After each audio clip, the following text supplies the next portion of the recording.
Hello and welcome to our section on solving systems of linear equations. Systems of linear equations are basically when you have two equations and you need to find out where they intersect. So the solution of a system of a linear equation is an ordered pair xy. This xy is where the two lines will intersect. There are three different methods that you can use to find these ordered pairs. That's graphing, substitution, and elimination. You should have learned those in your algebra class.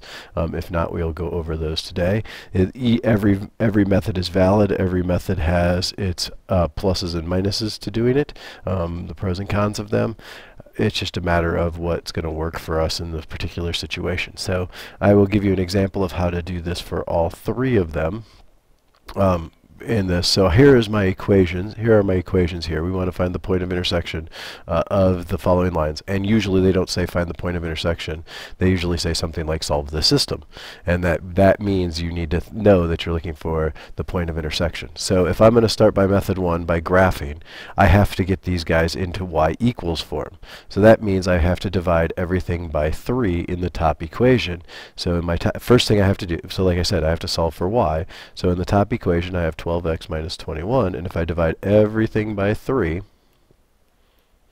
I will get y equals 4x minus 7. So that's one equation I'm going to graph. And then the other equation that I'm going to graph, I have to get y to stand alone. So I'm going to take 12x plus 2y equals 1, subtract 12x across the equal sign. And so then I get 2y equals, well, we'll say negative 12x plus 1. And then we'll divide everything by 2, just solving algebraically. And so y comes out to be negative 6x plus a half. Okay, so now I have this equation too. And so I'm going to graph both of these equations. I'm just going to pick some points. And so if I start with the first one, I start at negative 7. So I count down 7. 1, 2, 3, 4, 5, 6, 7. Put a dot there. And then from that 7, I use my slope, and my slope is positive 4. So I'm going to go up 4 and over 1. 1, 2, 3, 4 over 1. And I'll do it one more time just to get a little more accurate. Really, you only need 2 points. But I'm going to do 3, and I'll draw a line then through these points. Something like that.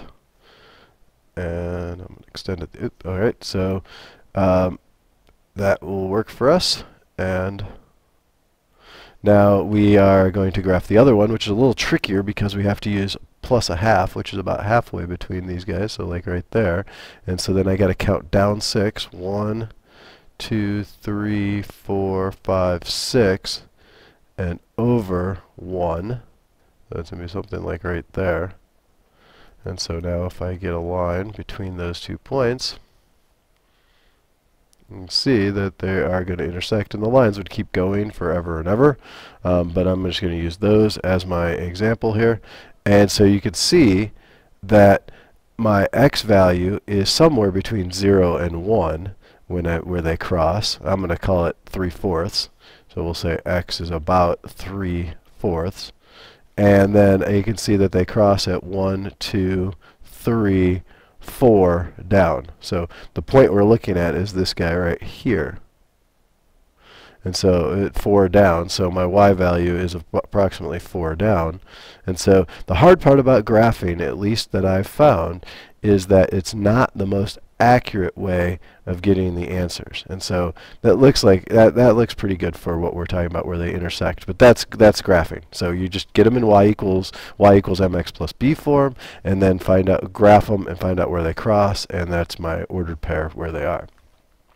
Substitution, on the other hand, is basically solving for one variable. So if I go back to my 3y equals 12x minus 21 and divide everything by 3,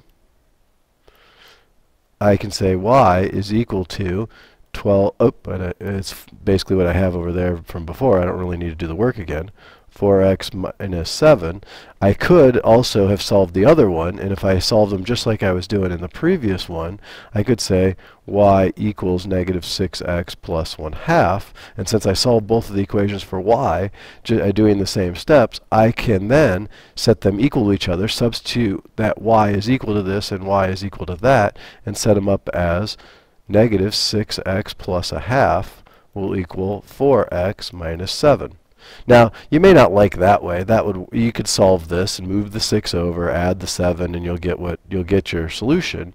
But if you don't like that setup of them, what if I left this guy out? And because maybe you don't like the fractions. If I left this guy out and said, oh well, y is 4x minus 7, I could say, well, if I rewrite my previous equation, 12x plus 2 times y. Now y is really 4x minus 7 because I solved for it. This is another form of substitution. I'm substituting y in, and now if I simplify this equation, I'll get my answer for x. And that's what I'm going to do.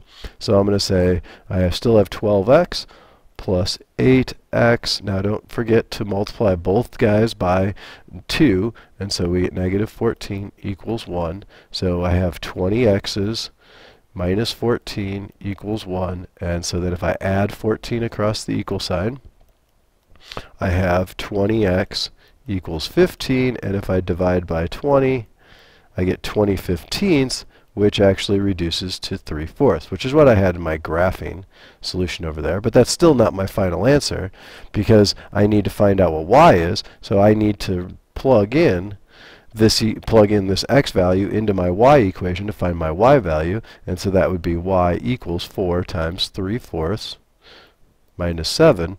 And now basically I take, since 4 is really 4 over 1, 4 times 3 is 12, 1 times 4 is 4, I have 12 over 4, which is really just 3, so y equals 3 minus 7, which means y is negative 4. This is the same solution. There's my x and y, same solution that I had before in my graphing.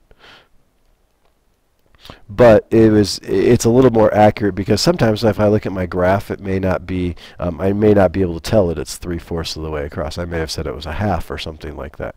And then elimination is the same idea, but this time we are going to eliminate a variable, and so 3y equals 12x minus 21. I'm just going to rewrite the equations to start with. Oops. Try this one more time. I'll start all over.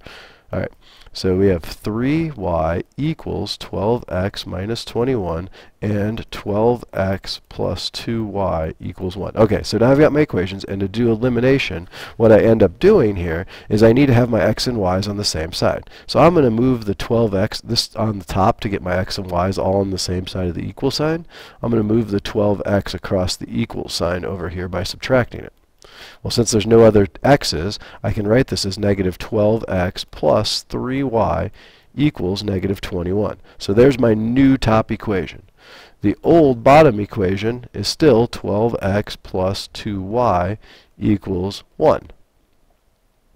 And so now, if I was to draw a line under here, and you'll notice that if I add these guys straight down, everything straight down, the x's will become 0x. That's elimination. We're eliminating the x's from the problem.